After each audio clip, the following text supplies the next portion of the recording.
Namastê, ótima noite para vocês. Estamos iniciando nosso episódio 9 do Papo Namastê.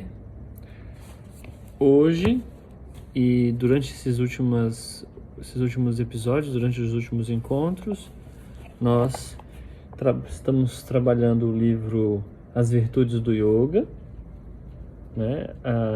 Antigos ensinamentos para esta época de crise global. Então aqui você tem um marco, né, uma referência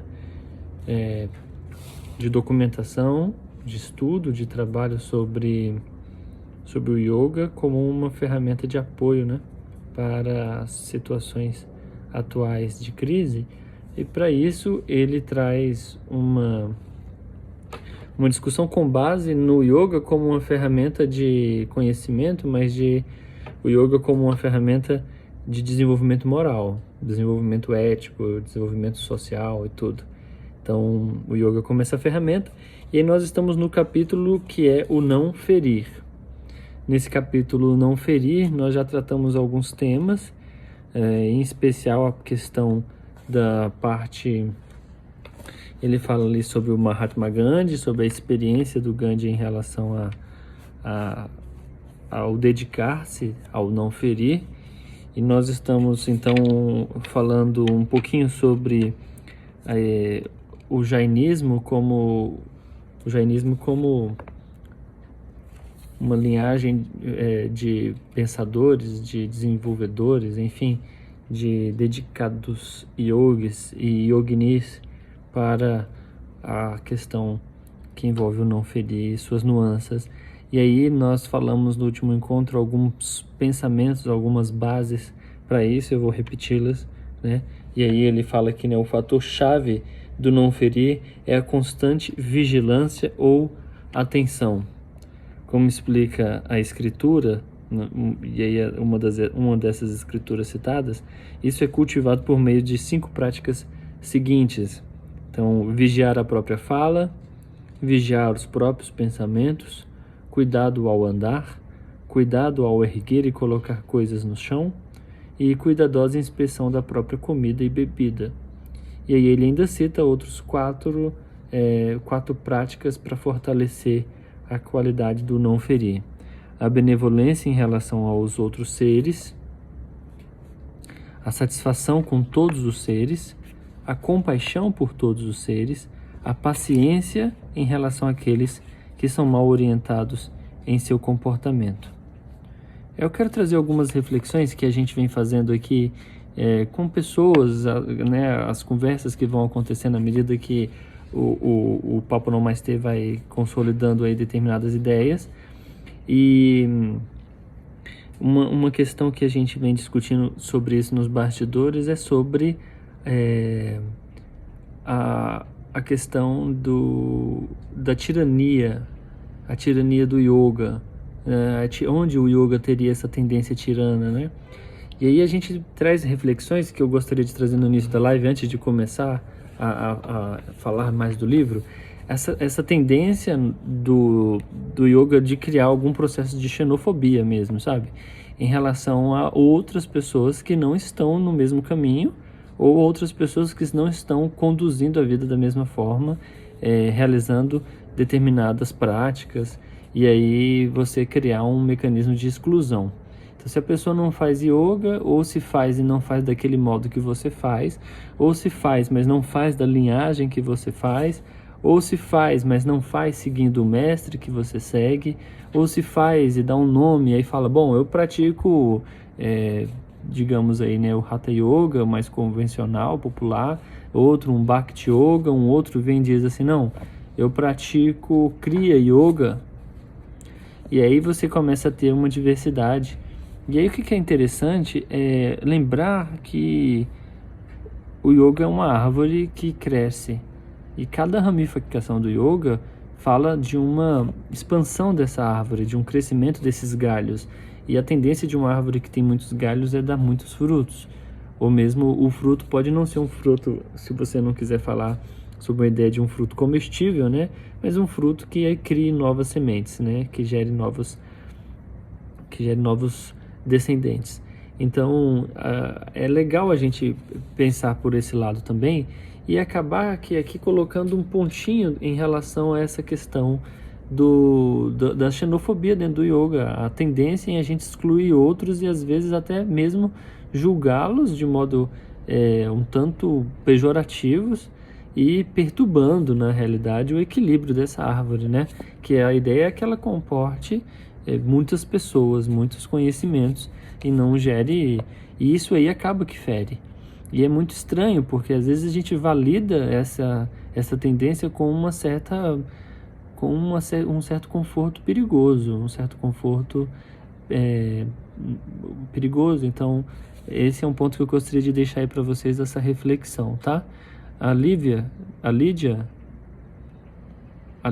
Hubert, nossa amiga, aluna, irmã, a hora que você quiser falar, tá? Fica à vontade aí sobre a sua dúvida. Eu vou começar aqui o capítulo. Legal, Guto, seja bem-vindo também. A Mel, Rosana, todo mundo aí. É um prazer que vocês estejam acompanhando a gente. Então, e aí a gente falou de um ponto interessante que o Patanjali nos diz, né? Tudo é sofrimento para aquele que discerne. E a tendência do esclarecido, da alma que vai se esclarecendo, é ela encontrar complexidade à medida que ela avança nas relações, né?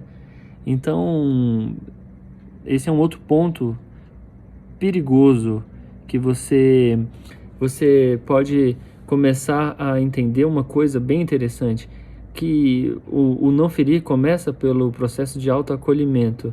E aí a autoindulgência pode ser um problema, sem dúvida, e o processo de autocompaixão também pode ser um problema, à medida que você não para pensar que você precisa também ter um nível de autoexigência saudável. E eu falo de nível de autoexigência saudável relacionado muito ao impulso da vontade de crescer, né? Ou seja, concluir um livro, concluir um curso, uma literatura, experimentar, realizar determinado preparo de comida, ou mesmo a questão da prática corporal, ou mesmo permanecer em uma prática que você precise aí para te auxiliar no processo de ansiedade e tudo isso. Então volta sempre aquele início das nossas lives sobre o yoga ser tudo aquilo, né? Que é esforço, tudo aquilo que você se esforça pode se tornar um mecanismo de união, de equilíbrio. E aí mais para frente ele falou um pouquinho sobre a realidade do Gandhi, né, sobre as dificuldades dele de se expor e de encontrar pela frente aí uma série de limitações baseadas nas tendências interiores dele, depressivas, ansiosas, tristes, processos internos, raivosos, sim. E aí essa questão, o que a gente acaba, depois que a pessoa morre, em especial, você acaba olhando para a obra e achando que é só aquilo, né? E aí acaba tendo uma perigosa ideia de que os outros não passam por dificuldades quando você ouve só a parte ali, ao exemplo do que o autor está trazendo sobre o Gandhi, dando uma ideia de que o Gandhi, por exemplo, não tenha tido dificuldades no seu caminho, só com o prisma ali naquele ponto da revolução, sem pegar os bastidores da vida particular dessas pessoas. Então, é possível afirmar que não há nada que separe o homem das naturezas substanciais dele. Oi, Marcinho, que bom você dar uma passadinha aqui, meu amigo. Então, não tem como nós sairmos desse processo. E aí o autor, o Georg, ele traz uma coisa muito interessante sobre, né, ele fala aqui, por exemplo, pois aniquilamos de modo constante bilhões de micróbios invisíveis que possamos viver, né? Nós próprios somos um elo da grande cadeia alimentar destinados a morrer e a virar comida de criaturas microbianas. Aí ele vai trazendo reflexões sobre como que poderíamos falar do não ferir imersos em uma realidade extremamente conflitante. Como poderíamos falar do mecanismo do não ferir quando enxergamos ao nosso redor vários aspectos da natureza que expõem uma ideia de ferir, né? De causar ao outro algum processo de conflito, de duelo, correto? E aí a gente, nesse ponto, falou sobre algo que eu acho também que é interessante, que são os mecanismos de transcendência do ego em relação a isso. Porque de fora, palpitando e julgando as coisas como sendo de um universo humano, a gente por vezes não consegue reconhecer que existe um equilíbrio muito maior do que o desequilíbrio.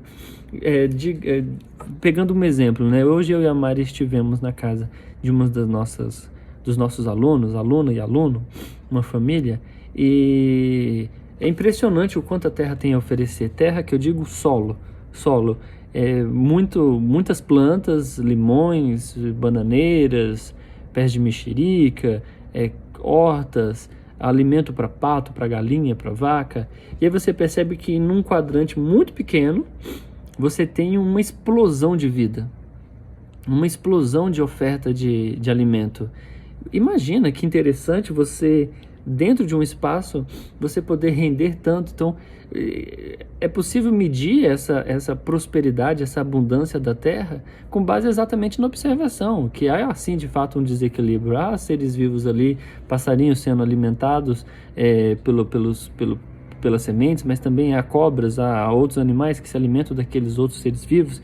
Enfim, não dá para ser reducionista a ponto de achar que não tem ali um processo, mas também não dá para você afirmar que tudo é tão perfeito assim quando você está dentro de um processo de autodestruição, né? E é uma autodestruição dentro de um contexto que eu quero colocar de construção também. Então, e de geração, né? De abundância, regeneração, né? Então é muito bonito quando a gente percebe que o yoga nos fala sobre a ciência da regeneração, né? Que seria ali a potencialidade da manifestação da Shakti sobre essa abundância que é a energia de Shiva, certo? Então, voltando aqui já para o livro, na parte onde nós pausamos, né? Como declara Patanjali, o não ferir deve ser praticado em todas as condições, o que significa em pensamento, palavra e ato. Nosso autoexame pode começar em nossa vida ativa. Por exemplo, podemos nos perguntar se no meio de vida, se no nosso meio de vida, se o nosso meio de vida fere outras pessoas, sendo moralmente injustificável. Na condição de escritor, tornei-me cada vez mais consciente do fato de que sou corresponsável pela destruição das florestas. Estou na página 128, Lídia. 128 do livro, certo? Que são o habitat de inumeráveis espécies, sem mencionar grupos tribais humanos. Algum tempo atrás comecei a ter atitudes corretivas, tais como usar papel reciclado e livre de ácidos, que não durar mais, reutilizar envelopes e outros papéis, em vez de descartá-los, e assim por diante. Componho meus textos e faço todas as correções no computador, evitando imprimir manuscritos, a não ser que seja absolutamente necessário.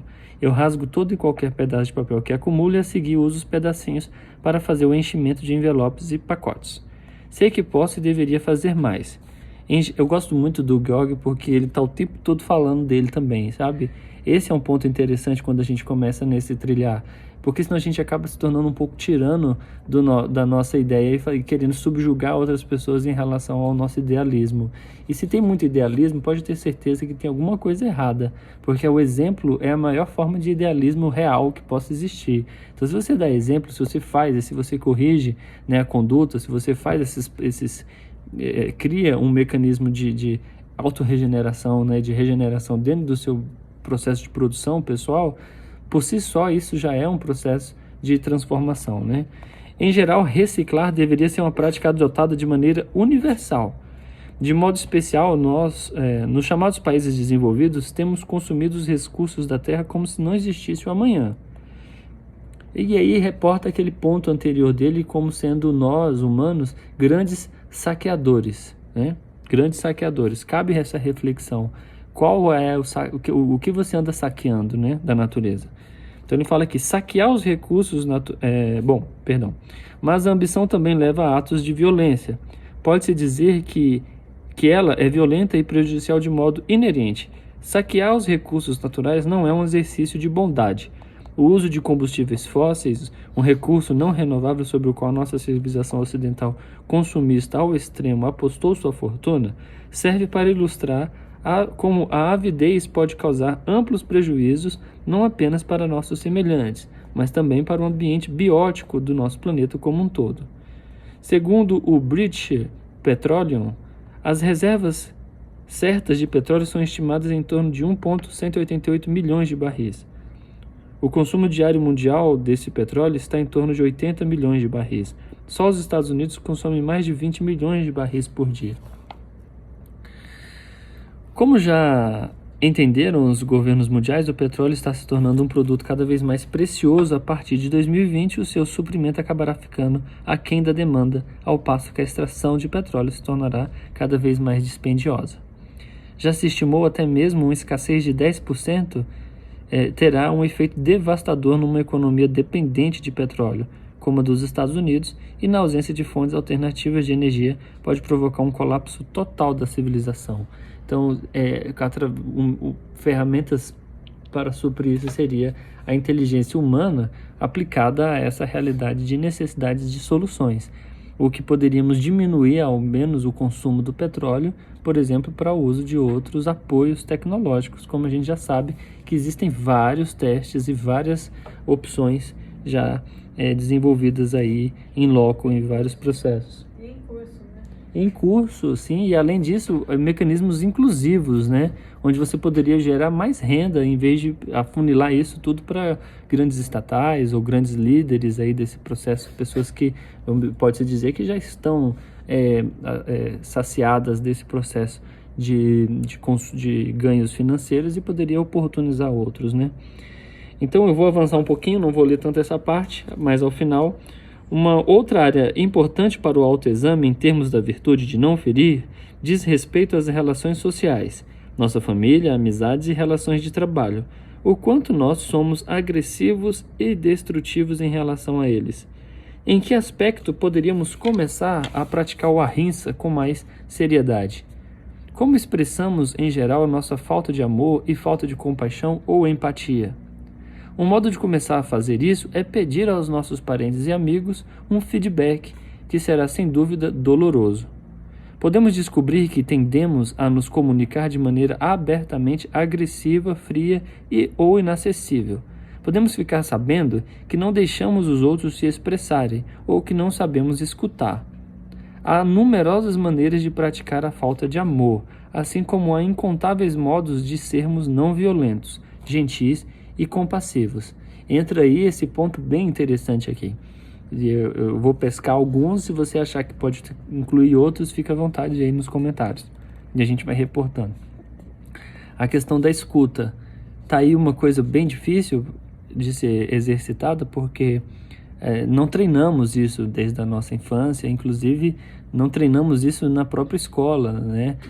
Há uma distância entre o professor, o educador e o aluno. Você desconhece a realidade daquele professor, né? O moradia, como ele vive, de que modo ele vive, como que ele convive, né? As qualidades dele. Então, a referência é sempre aqueles que nos transmitem conhecimento, ou nos dão e nos nutrem com determinadas ofertas, que é o caso dos professores, dos educadores. Então, há uma distância muito grande. E a escuta nem é propriamente aquela que eu digo assim, você pode me ouvir? Eu preciso conversar um pouco, preciso desabafar.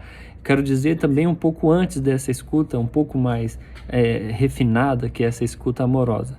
O que vem antes desse processo também é a capacidade de troca, né? A capacidade de escutar está muito relacionada também à nossa capacidade de compartilhar. Então, como é isso, né? Você consegue compartilhar dificuldades, desabafar, né? Dizer, falar como você se sente, compartilhar. E aí, treinando isso, potencialmente você se torna capaz de ouvir, né? E aí ouvir naquele contexto de, em determinado momento eu vou precisar que me ouçam, então eu posso estar firme nesse propósito também de ouvir, né? Isso seria uma boa forma de construir relações, né? É importante reconhecer que podemos ferir não apenas em nossas ações físicas, mas também por meio de nossa fala. Palavras ditas com raiva ou com falta de consideração podem machucar as outras pessoas tanto ou mais ainda do que um tapa na cara. Palavras nocivas prejudicam de modo especial as crianças. Grande dano pode ser feito quando chamamos uma criança de idiota, imprestável ou perdedor. Palavras assim podem abalar profundamente a autoestima delas, mas comentários como esses, dolorosos e humilhantes, também podem ferir um adulto quando expressos com raiva por uma figura de autoridade. E esse ponto é interessante, figura de autoridade. O professor, os pais, nós, educadores de yoga, né, educadores no contexto mesmo de educador, né, ou alguém que você admira, sim, tem um poder muito grande. Então, essa autoridade transmite, nosso poder de assimilação se torna maior quando isso tem origem em alguém que tem esse papel social na nossa vida. Então, aí entra a importância também de você ter a mediação, a comunicação não violenta, esses mecanismos, né? Uma outra área continuando. Mas comentários como esses dolorosos, tal. O provérbio paus e pedras podem quebrar meus ossos, mas as palavras nunca irão me machucar, pode ser útil enquanto mantra de auto-exortação, mas é errado em princípio. A linguagem ofensiva certamente deixa cicatrizes. Com certeza elas magoam quem as recebe, e de maneira indireta também prejudicam aqueles que a expressou. Cabe lembrar também, aí como um mecanismo de metafísica, a nossa fala, ela vem aí carregada de todo o nosso prana e toda a nossa energia vital.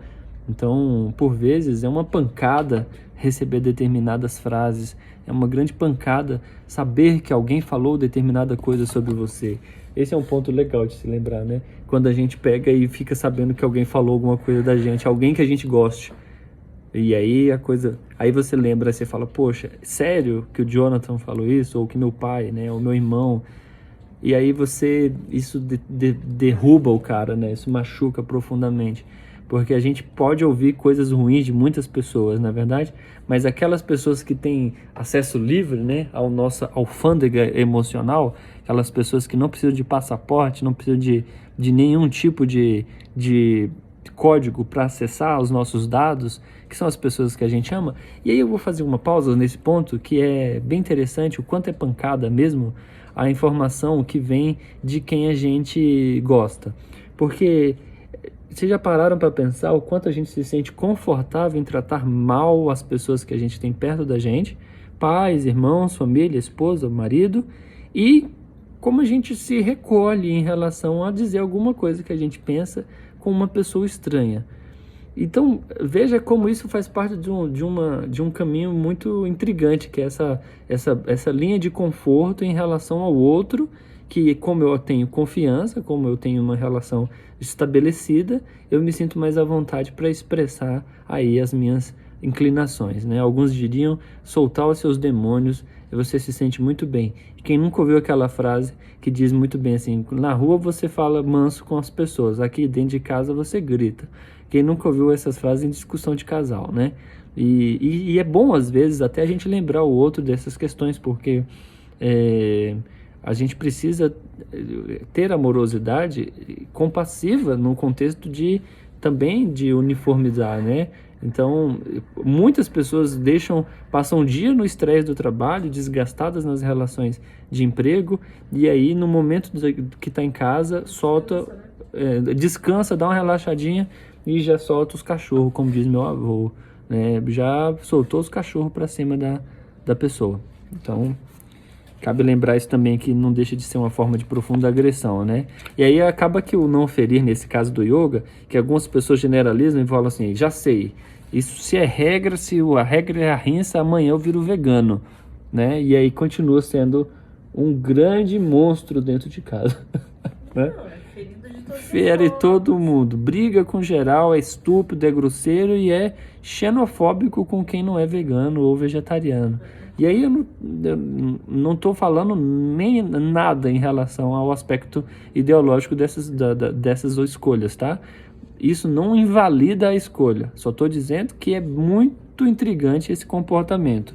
Cabe a pessoa refletir sobre essa tendência. Ou quem não pratica yoga, ou quem não coloca o pé na cabeça. Aí a pessoa não coloca o pé na cabeça, é um bosta, não sabe fazer nada. E aí briga com a pessoa. Bom, quando pensamos na competitividade... Uma outra área de danos psicológicos é a competitividade. Quando ela deixa de ser lúcida, ela se torna insensível. Nos dias de hoje, a competitividade é um conceito popular de educação, negócios e esporte. Até mesmo países inteiros competem uns com os outros em termos econômicos e políticos. No momento, os Estados Unidos estão na liderança e penso que ilustram em larga escala o lado não saudável da competição. Sempre que tentamos sobrepujar uns aos outros, apenas privamos a nós mesmos e a outros de dignidade. Quando pensamos na competitividade no esporte, o que nos vem à mente são as Olimpíadas. Em sua origem, os Jogos Olímpicos realizados na Grécia Antiga consistiam em uma corrida a pé. Depois da 13ª Olimpíada, outros eventos foram aos poucos acrescentados. Eles eram celebrações que honravam deuses. Os participantes tinham que fazer um juramento de que, durante 10 meses, treinariam de modo apropriado e depois competiriam de maneira justa. Multas eram impostas a quem quebrasse o juramento e o dinheiro levantado nessas penalidades era usado para criar novas estátuas de Zeus no templo de Olímpia. Desde seu restabelecimento no século XIX, as Olimpíadas se tornaram uma feroz competição internacional, na qual o orgulho nacional desempenha um papel tão importante quanto a vitória de cada um. A cada 4 anos, esse evento, que atrai milhares de atletas, tem sido permeado de boicotes e escândalos de suborno, bem como de fraude, em especial na forma de drogas proibidas que aumentam o desempenho. As Olimpíadas tornariam-se um exemplo de competitividade doentia, até mesmo letal. Lembrando aí que, por uma coisa se tornar bélica, ela não precisa sair fogo, viu? E nem atirar nada. Você pode ser bélico, inclusive veja a questão política atual, veja a questão, por exemplo, das fake news, a questões que são bem atual, né? Como você pode ser violento com o outro, por exemplo, através de mentiras, né? Através de inventando coisas, através de gravações, como a gente ouve falar que aquele áudio não era daquela pessoa que disse que era. Então quem é que fez esse áudio, né? Quem é que criou isso? Tem origem em que lugar? Quem inventou esse trem? Não é verdade? Então, e aí colocam-se até ferramentas, como a gente sabe, tecnológicas para trabalhar em prol de determinados interesses nesse sentido. O que não deixa de ser bélico, né, gente? Porque esse é um ponto que é importante validar. Seja como for, o espírito competitivo certamente não tem lugar no yoga. Mas não tem competição de yoga em vários lugares? Você já viu falar, né, gente? Que tem competição de Hatha Yoga na Índia mesmo, né? Em alguns outros países também tem competições. Contudo, no mundo inteiro, todos os anos, diversas competições de yoga são realizadas para determinar quem é o contorcionista mais capaz. O erro notório desse tipo de evento é que o yoga é equiparado com práticas de postura, as práticas de posturas com flexibilidade, a flexibilidade como um grande espetáculo. No meu entender, as competições de yoga violam os próprios princípios em que o autêntico yoga é baseado. Elas são celebrações do ego. Até a meditação yoga tem sido sujeita a essas paródias. Em 2003, uma competição foi realizada no Golden Dome, na Maharishi University of Management em Fairfield, Iowa, para testar as habilidades de voos dos praticantes de meditação transcendental. Sentados na postura de lótus, com as pernas entrelaçadas e as solas dos pés voltadas para cima, 25 homens demonstraram sua habilidade de saltar. Presume-se que, ao entrar em um estado bem-aventurado de meditação, o corpo se torna capaz de saltar como um sapo. O vencedor conseguiu saltar 75 centímetros de altura, uma façanha física respeitável. Esse foi alto, né? Se bem que bizarra, a qual, entretanto, não tem absolutamente nada a ver com o propósito espiritual do yoga. Mesmo se ele conseguisse saltar até o topo de uma arranha-céu, a façanha continuaria não sendo espiritual, embora sem dúvida faria uma pessoa cética pensar em relação aos fenômenos paranormais. Embora esse tipo de competição possa parecer mais ridículo do que prejudicial, ele passa ao público a impressão errada sobre o yoga. Bom, seria bom para economizar passagem aérea, né? Se a gente conseguisse saltar de um estado para outro, né? Um aspecto do estilo de vida em que graves prejuízos são causados de maneira ampla e consistente é a nossa dieta ocidental. A menos que sejamos estritamente vegetarianos, consumimos carne, peixe, ovos ou laticínios, Bem longe de qualquer consideração sobre saúde ou religião, devemos nos preocupar com o fato de nossos hábitos alimentares estão atrelados a uma vasta indústria que não é conhecida por seus escrúpulos morais. As refeições que comemos costumam vir de animais confinados em fazendas, que são tratados em geral com uma crueldade inacreditável. Porque os animais não sentem dor como nós sentimos, as vacas são mantidas artificialmente grávidas para dar leite, ao passo que os seus bezerros são privados da afeição materna. Eles são forçados a comer dieta monótona de substituição de leite para assegurar que sua carne terá a brancura exigida pelo mercado e recebem rotineiramente como alimento as partes não comercializáveis de sua própria espécie, o que é a causa da doença da vaca louca. Lembremos aqui que todos os anos mais de 30 milhões de gado, seres individuais, são trucificados para consumidores americanos no mercado mundial. Esse ponto é polêmico, né? Porque, de fato, não há nenhuma aproximação da conduta humana de consumo de carne de um processo moral, né? Ainda que haja aí algumas empresas que já venham falando que de galinha sem sofrimento, né? Galinha feliz, vaquinha feliz, não é verdade? Acho, pelo menos eu, que nenhum ser vivo se dispõe a essa oportunidade tão glamurosa de ser um bife no prato de alguém, não é verdade? Então, cabe reflexões. O yoga é estritamente uma filosofia que se inclina ao veganismo, ao vegetarianismo, exatamente para desanuviar essa relação de violência com os organismos vivos. Então é isso. Vou dar uma puladinha ali na frente, porque ele vai falar um pouquinho disso. Então eu vou pular para a página 134. Então, que é interessante esse outro ponto, né? É interessante o número de pessoas que não consideram os peixes como seres sencientes. E aí tem até uma piadinha no meio vegetariano, no meio carnívoro, que fala assim, bom, peixe não pisca. Se ele não pisca, ele não está vendo nada, então você pode pegar ele e comer. Alguns experimentos demonstram, entretanto, que os peixes conseguem aprender a partir da experiência, né? Então, pesquisadores já fizeram isso. Expressando isso de maneira amena, nós não tratamos bem os animais que são seres próximos a nós. Não apenas os comemos em enormes quantidades, mas também os sujeitamos a todo tipo de crueldade e sofrimento em pesquisas farmacêuticas para remédios e cosméticos. Do mesmo modo, nossa fome por entretenimento leva ao tratamento brutal dos animais de diversas maneiras, da caça como esporte aos rodeios e corridas de competição. Até mesmo a sua existência cativa em zoológicos e circos aparentemente inócuos implica crueldade. Em primeiro lugar, eles são privados de seus habitats. Em segundo, eles são muitas vezes condenados a viver em espaços confinados, submetidos a crueldade e negligências.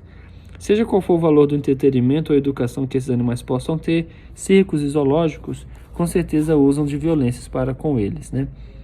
Então, no tempo em que isso aqui foi escrito, ainda não havia determinadas determinações, né, como, por exemplo, alguns bloqueios de rodeio por alguns estados no mundo, né, com relação também às investidas em relação aos torneios de tourada, né? Várias coisas já mudaram desde que esse livro foi escrito, as coisas já melhoraram bastante nesse contexto. E cabe lembrar também que os santuários, espaços que são, vamos dizer, uma visão mais evoluída da ideia do zoológico, né, que seria então ambientes santuários para proteção ou mesmo para criar determinados animais, reprodução em cativeiro, proteção de espécies. Isso é muito importante, tá, gente?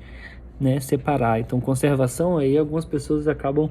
Daí é outra coisa. No nosso país, isso é extremamente moderno, tá? O nosso país é um dos países com a legislação mais restritiva em relação a, por exemplo, tráfico de animais, em relação à criação de animais silvestres, né? Nós não permitimos.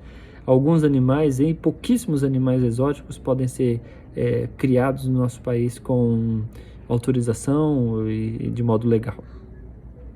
Então, neste ponto de vista,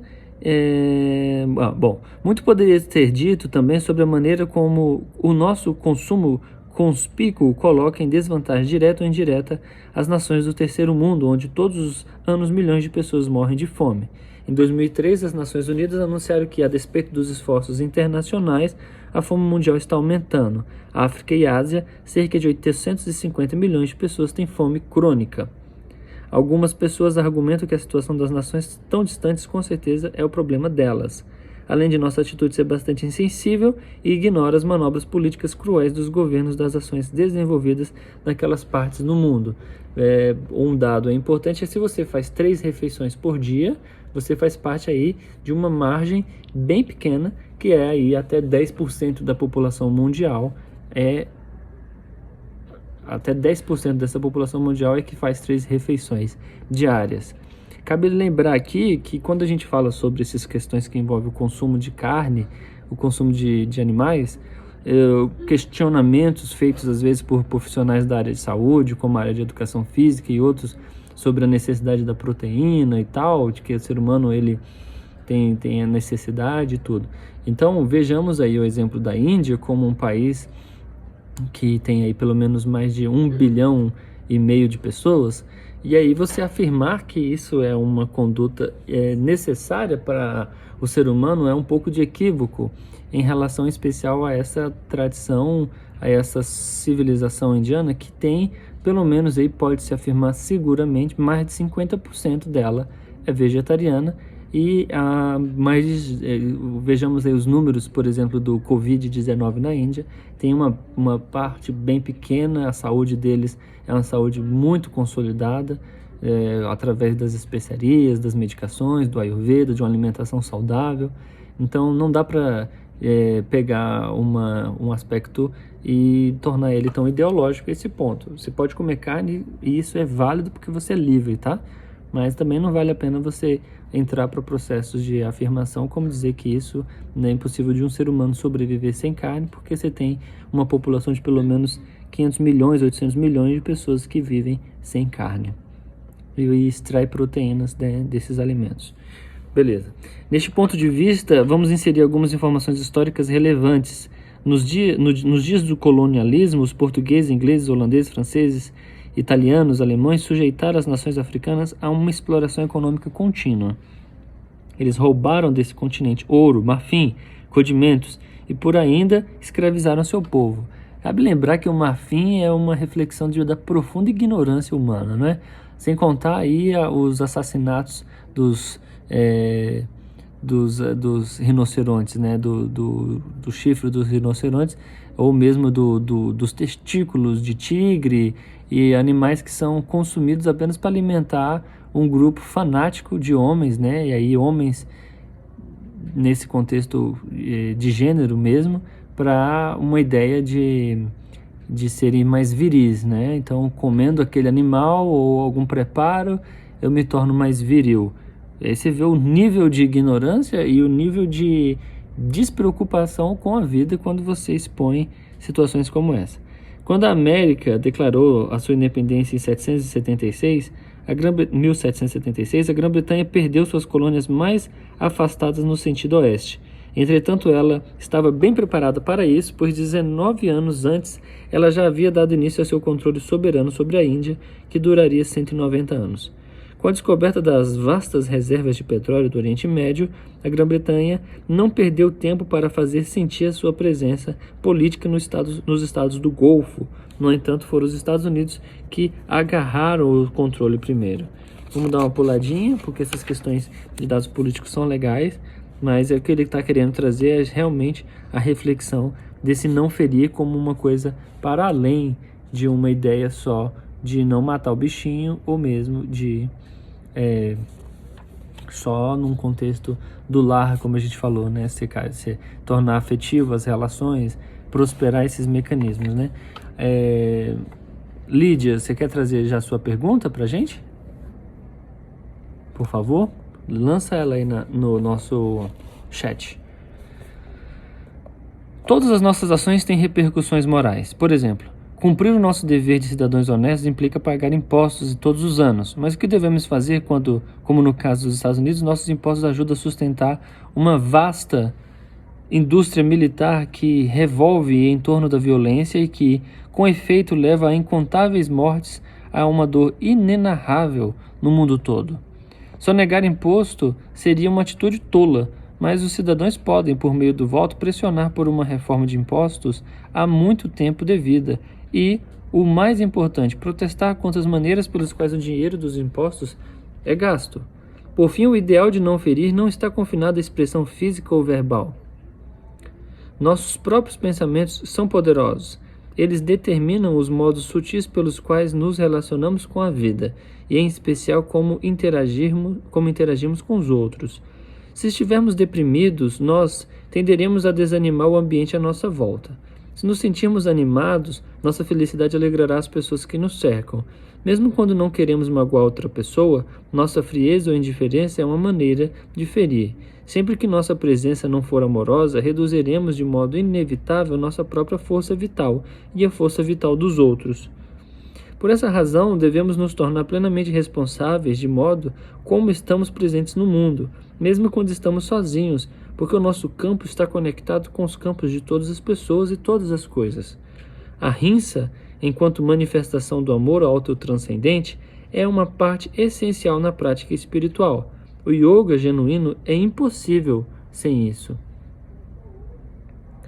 O não ferir certamente não é um valor antiquado. Deveríamos considerar e falar mais sobre isso, como sugere Gene Sharp em seu estudo The Politics of Non-Violent Action.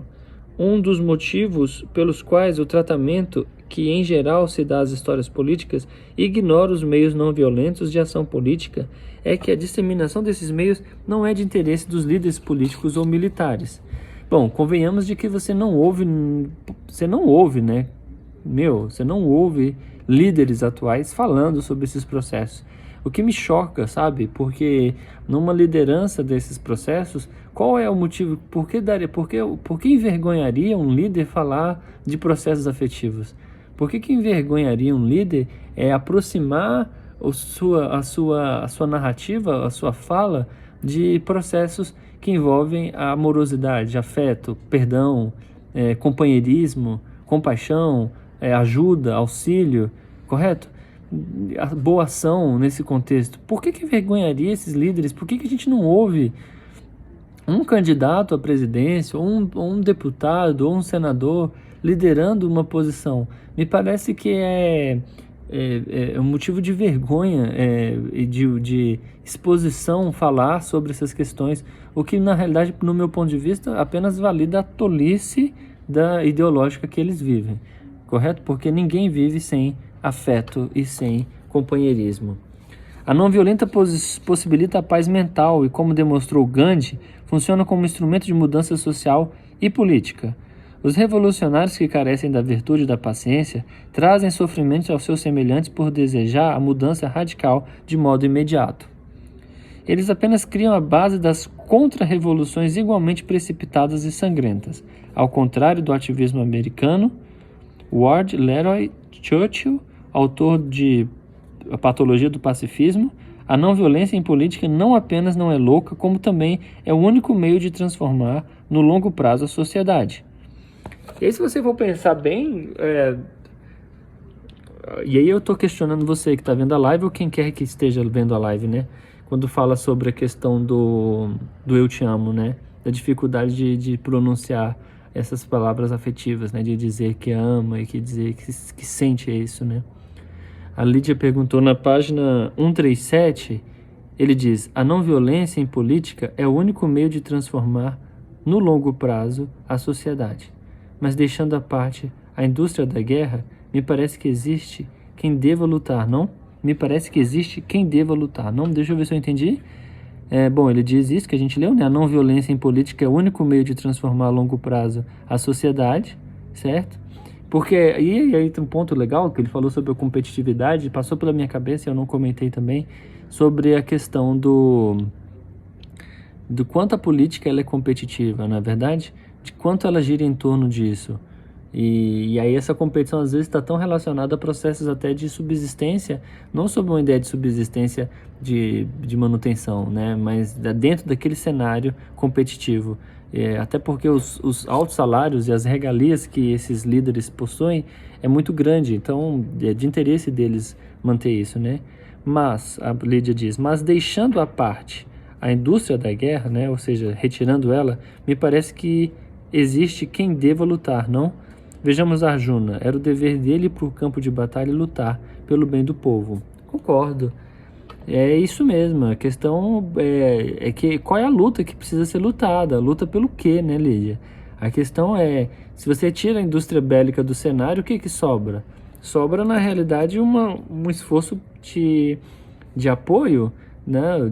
Lembra lá na primeira live, tem como existir sustentabilidade sem igualdade social? Tem como a gente falar de sustentabilidade quando, por exemplo, um líder político ele embriaga-se, eu vou usar esse termo, ele embriaga-se, né, de todas as regalias possíveis e aí não é validado essa pessoa socialmente, a pessoa diz, eu sou juiz, eu sou médico, eu sou político, essa pessoa não recebe permeabilidade social? Quantas pessoas não se retiram do local para poder aquela outra ocupar? Não seria um mecanismo de total desinteresse pelo que o ser humano é?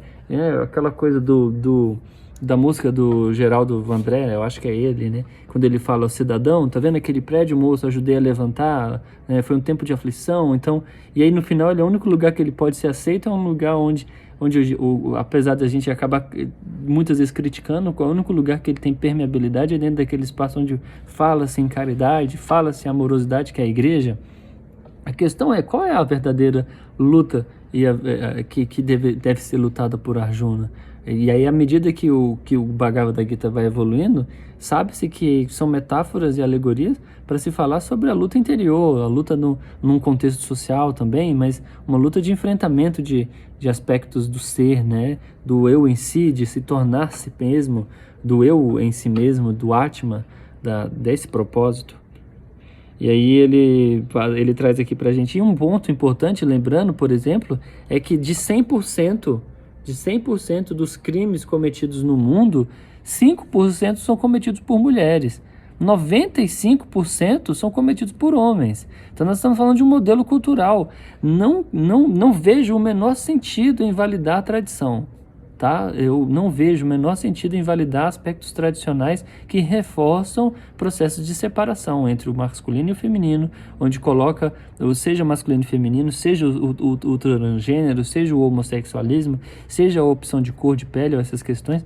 Não faz o menor sentido, ao menos para o yoga, não faz o menor sentido, porque não entendemos isso desse modo. Então, convenhamos de que, na realidade, nós estamos engatinhando nesse processo de desenvolvimento social, porque... Ele vai falar aqui, né? O governo dos Estados Unidos regozijou-se pelo declínio de crimes violentos durante diversos anos seguidos, mas quando ouvimos que em 2004 apenas 24 milhões de crimes violentos foram cometidos, correspondendo 21,4 por cada 1.000 pessoas, ou um crime violento por 47 residentes, o quadro ainda parece demasiadamente sombrio e perturbador.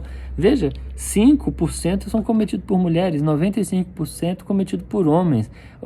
Durante a pandemia do Covid-19, então temos um aumento de 3 a 5 vezes a quantidade de feminicídio. Faz sentido a gente não falar de ahimsa? Faz sentido os políticos, os líderes não estarem falando disso? Parece até que segurança pública depende só do policial militar. E aí é uma arrogância destemida por parte dessas lideranças.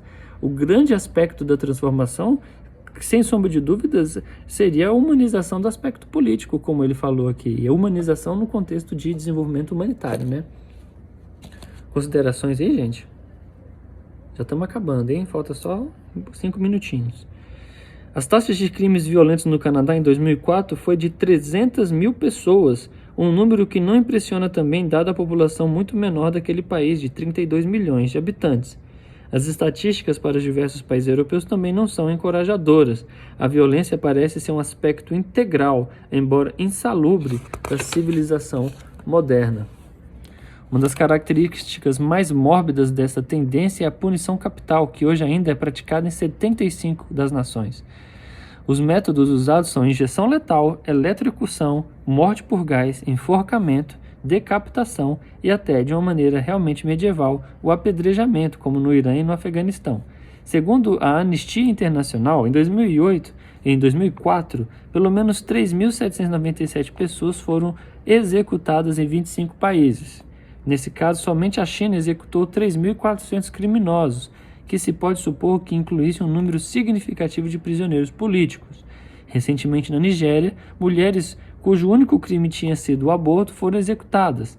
8 países são conhecidos por ter executado prisioneiros menores de idade em anos recentes. Os Estados Unidos fizeram emendas em suas leis sobre punição capital para crimes infantis apenas em 2005. Então, parece que quando a gente pega um capítulo como esse, parece que o Jonathan, o Gorg, os moscas do mundo, aqui, as formigas do mundo, estão falando de coisa que romântica. Pô, não, que isso? Tá viajando, cara. Olha a realidade, bicho. A gente falou que se você faz 3 refeições por dia, você faz parte de 10%. Se você é mulher, você tem que tomar cuidado, você não pode andar na rua à noite. Se você não pode, você bota um short, você é considerada a responsável. Você tem taxas de feminicídio além que você tem um consumo de destruição da natureza absurdo. Você tem uma exploração, uma subjugação de seres vivos absurda. Então, peraí, faz todo sentido falar dentro do yoga do não ferir. E tirar isso de uma esfera às vezes restrita só ao ambiente do lar, ao ambiente local. Claro, isso foi já colocado na live, isso já foi colocado no livro, mas é óbvio que isso tem que transbordar, isso tem que ir além, isso tem que virar discurso, narrativa, isso tem que nutrir as falas de quem está à frente. Porque o questionamento é por que isso não é o alimento que nutre a gente filosoficamente. Por que ainda não onde moram essas questões, se não no processo do progresso, da evolução das relações? Por isso que eu gosto de dizer, como a gente falou na primeira live, que se você quer escolher por uma religião, faça bom uso da cidadania. Inclusive, monte uma religião chamada cidadania. Que aí você consegue se comportar, respeitar o seu vizinho, abaixar músicas às 10 horas, certo? Trocar ideia com o seu vizinho que é mais velho, você consegue interagir com pessoas que são diferentes de você consegue tolerar um outro. Então, pratica cidadania, que você está mais perto de qualquer aspecto de espiritualidade que você possa imaginar. Isso está vindo desde a década de 50, quando houve as primeiras insinuações sobre direitos humanos. Então, você quer aderir por algum movimento ideológico que seja menos agressivo e que fracasse menos o desenvolvimento do seu ser, pode caminhar para a linha dos direitos humanos. Mas aí eu vou ter que aceitar as diferenças. E aí eu vou ter que aceitar... E aí vai vir o quê? O seu ego, né, cara? O seu ego compulsivo, né? Controlador, chato pra caramba, querendo dominar a Terra, cara. Eu fico intrigado com tudo isso. Bom, por fim, a Declaração Universal dos Direitos Humanos das Nações Unidas foi aprovada em 48, garante a todos os seres humanos o direito à vida. Em resposta direta a esse documento, em cuja criação os Estados Unidos desempenharam um papel de liderança, 118 estados membros aboliram a pena de morte, mas não os Estados Unidos, que chegam a ignorar sua própria declaração de independência, que arrola o direito à vida como o primeiro dos direitos naturais garantidos a um cidadão americano. 38 dos seus 50 estados mantêm a tradição selvagem da sentença de morte, que no ano de 2000, um total de 85 prisioneiros foi executado. O que torna essa prática legal especialmente vergonhosa é que desde 73, 121 réus que foram condenados à morte acabaram sendo inocentados na hora certa, e muitas vezes depois de terem passado anos no corredor da morte. Bom, então voltando ao que a gente estava discutindo, a gente só está validando essas questões de que o futuro é você praticar yoga. Para você se aproximar da teia da vida, do equilíbrio social, do equilíbrio socioambiental, de uma ideia assim. É uma longa jornada, estamos preparando as nossas próprias encarnações quando nós aqui validamos nessa vida condutas regenerativas do nosso caráter, do nosso comportamento e das relações que a gente mantém com os nossos próximos. O resto tem que dar tempo ao tempo, porque o progresso demanda uma esfera que gira muito rápido, mas ela é enorme, ela é muito grande. Então a gente vai demorar um bom tempo para isso. Eu vou encerrar nossa live e dizer para vocês, se vocês querem compartilhar alguma coisa antes aí do nosso encerramento, temos uns minutinhos compartilhando coisas para a gente continuar na próxima sexta. E aí, rapidinho, faltam 3 folhinhas para a gente terminar o capítulo e começar o próximo, que o próximo é veracidade. Veracidade. Compartilhando coisas além dos corações, e é uma satisfação. Quem quiser continuar a assistir os episódios anteriores, estão todos no nosso canal no YouTube. Quando acabar o livro, nós vamos ter temas específicos, nós vamos trabalhar também com alguns convidados. Eu já tenho um tema, já tenho alguns temas interessantes para trazer nos próximos. Vivendo no Inferno é um deles, que é uma brincadeira sobre passei no inferno e fui feliz, parafraseando o Rumi, o poeta, sobre a necessidade de que para a gente voar, a gente precisa cair. As aves voam grandes porque tomam grandes tombos, e nós precisamos crescer com os nossos processos. Valeu, galera, então, espero que todos estejam bem. Lídia, beijo grande. Então até a próxima, tá? Até sexta, às 20 horas, hein? Aguardo vocês.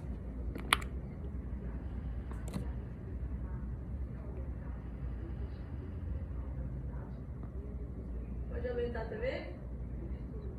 Pode.